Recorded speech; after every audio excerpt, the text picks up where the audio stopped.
Mon attachement à la vallée, il est énorme parce que, je sais pas, j'ai toujours beaucoup d'émotions à revenir ici, surtout quand on revient de Bordeaux ou de Paris ou comme ça. C'est un cadre idyllique pour vivre, tout simplement. Moi, je suis très attaché à cette vallée, comme beaucoup de copains ici.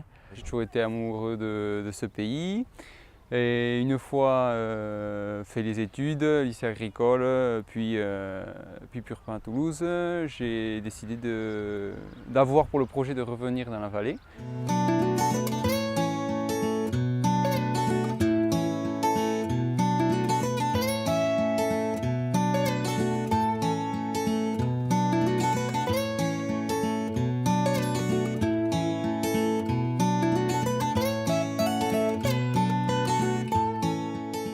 Aujourd'hui, on ressent un réel souffle nouveau dans la vallée. On voit que les choses bougent. Par exemple, moi je suis président des fêtes du comité de l'Esquin. Et donc on a organisé avec les autres comités des fêtes de la vallée une journée intercomité pour se faire rencontrer tous les jeunes des différents villages, qui est vraiment une participation de tous. Ça nous a permis de tous nous retrouver entre les comités parce que finalement on habite tous à côté mais on ne se voit pas forcément. On reste surtout entre comités, même pendant les fêtes je trouve. Et en plus, oui, c'était sympa puisqu'on a pu tous parler parce que les comités maintenant c'est quasiment que des jeunes, même les plus grands ils n'ont pas plus de 30 ans et du coup au moins on a pu tous parler, dire ce qu'on pensait et tout de notre vallée. Il y a le rugby aussi qui souffre un peu ces temps-ci, mais bon, il tient encore le choc. Et donc ouais, ça aussi, au-delà du fait qu'on adore le sport, hein, c'est normal. Mais c'est pareil, voilà, c'est des lieux de sociabilité.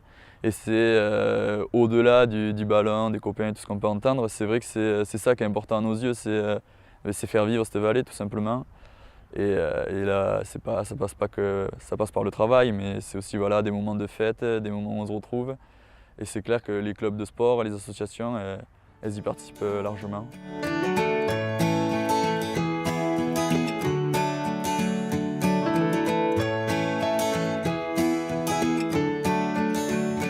Comment je vois la vallée? Au niveau de la population et de ma génération, un attachement énorme au territoire, mais beaucoup de problématiques liées à l'emploi, où tout le monde a du mal à se projeter, à savoir qu'est-ce qu'on va pouvoir y faire, où est-ce qu'on va pouvoir s'installer,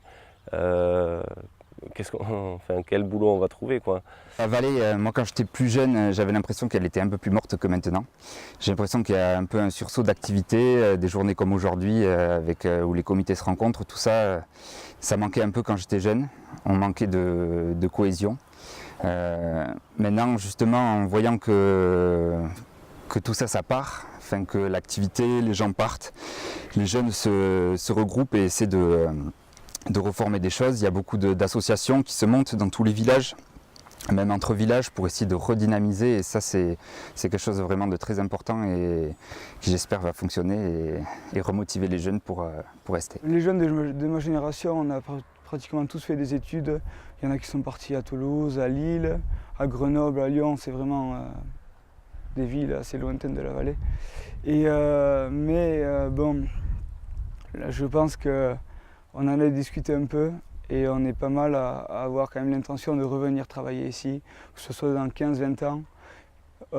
On est tous très attachés à cette vallée, on ne veut pas la laisser dépérir, c'est hors de question pour nous que cette vallée devienne une zone de non-vie. Je pense qu'en tant que jeune, voilà, même de tout horizon, il faut qu'on fasse vivre cette vallée, parce qu'elle mérite de vivre, elle est magnifique. Il faut que nous, en tant que jeunes, on puisse la porter, l'élever, la faire connaître, quoi. Montrer qu'on peut vivre ici, quoi. Moi, si j'avais l'opportunité, je reviendrais, c'est sûr.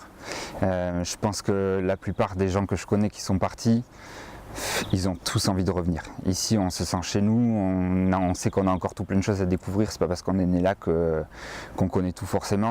C'est ce qui pose un peu problème, c'est-à-dire que les gens partent et il faudrait qu'on réussisse à les garder. Et pour ça, il faut qu'il y ait des gens qui restent. Donc je fais partie de ces gens qui restent. Je vais essayer de rester ici pour pouvoir amener des gens, que ce soit pour eux ou que ce soit pour la vallée. Et donc pour moi. Jusqu'à 35-40 ans, j'aimerais bien faire une carrière dans les relations internationales. Après, je ne sais pas par quoi exactement ça passera. Mais bon, je m'intéresse beaucoup à la géopolitique, à la politique en général. Et donc voilà, j'ai envie de travailler dans ça. Mais après, moi ce que j'ai très envie de faire, c'est revenir dans la vallée et j'ai pas envie d'y revenir à la retraite. J'ai envie d'y revenir en tant qu'actif. Et je me dis finalement, cette expérience professionnelle, la mettre un peu entre guillemets au service de la vallée. Voilà, essayer de générer de l'activité, m'impliquer, je sais pas, que ce soit, après je sais pas exactement comment, mais soit en travaillant, soit politiquement, soit les deux d'ailleurs, un peu revenir dans les assos. Et ça, ouais, c'est quelque chose que j'ai très envie de faire. Et même après, j'ai envie, quand je fonderai ma famille, je sais que ce que j'ai envie de faire, c'est de venir fondre ma famille dans la vallée d'Aspe, quoi. Nous sommes le futur, nous sommes la nouvelle génération. Donc si c'est à nous de reconstruire, enfin, elle n'est pas tout à fait morte, mais de rebâtir cette vallée d'Aspe. Et je pense qu'il y a encore des forces vives, il y a encore de quoi faire, il y a encore de la main-d'œuvre, il y a tout ce qu'il faut dans cette vallée. Il y a des jeunes exceptionnels, et rien qu'à voir l'été, les fêtes qu'on fait. Tout le monde est d'accord pour participer dans les comités des fêtes, tout le monde est d'accord pour organiser des événements comme la soirée Barathon. Je parlais tout à l'heure de la journée citoyenne de Fauchage, il y avait même des jeunes de 15 à 22 ans. La jeunesse n'est pas morte en réalité.